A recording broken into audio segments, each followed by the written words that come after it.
मौसम के बारे में तव्हांखे अपडेट ॾींदा हलूं तो सिंध के कहिड़े कहिड़े इलाक़नि में अॼु बरसात जा इम्कान आहिनि। यानी अॼु 3 अगस्त ते जुमेरात कहिड़े इलाइक़नि में बरसाति वसंदी ऐं जेको आहे कहिड़े इलाइक़नि में जेको आहे गर्म मौसम रहंदो। अचो दोस्तों तव्हांखे ही पूरी अपडेट ऐं तफ़सील सां ॿुधायूं था। जेका भी नवां दोस्त असांजो ही वीडियो ॾिसी रहिया आहिनि उन्हनि खे गुज़ारिश आहे त ही वीडियो फेसबुक ते अॻिते ज़रूरु शेयर करे छॾियो जीअं कंहिं ॿिए खे भी मौसम जी अपडेट मिली सघे। इहा तव्हांजे मथां हिकिड़ो फ़र्ज़ु बणिजे थो। ऐं यूट्यूब ते अगरि ॾिसी रहिया आहियो त सब्सक्राइब कयो ऐं फेसबुक ते फॉलो लाइक शेयर ज़रूरु कंदा कयो वीडियो खे।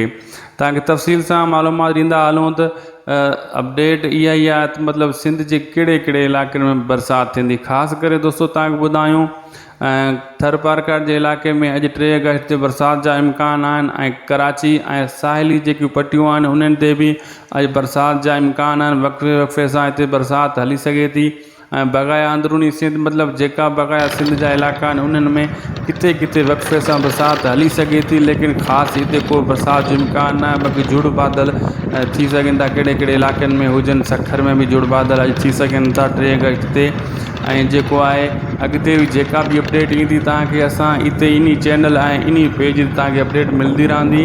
बाक़ी ॿिए इलाइक़नि में गर्म मौसम रहंदो सिंध जे इलाइक़नि में। उअं त पंजाब ऐं कश्मीर में कल्ह खां वठी बरसाति वक़्फ़े सां हली रही आहे।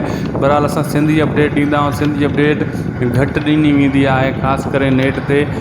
आख़िर में बस 2-3 शहर ॿुधाए पोइ नेट ते वीडियो पूरो करे छॾींदा आहिनि। असां सिर्फ़ु सिंध जी अपडेट ॾींदा आहियूं त सिंध जे किथे किथे इलाइक़नि में बरसाति थींदी। तव्हां वीडियो ॾिठो, तव्हांजूं वॾियूं महिरबानियूं। असांजे चैनल खे सब्सक्राइब करणु न विसारींदा। असांखे ॾींदा इजाज़त, मिलंदासीं तव्हां सां।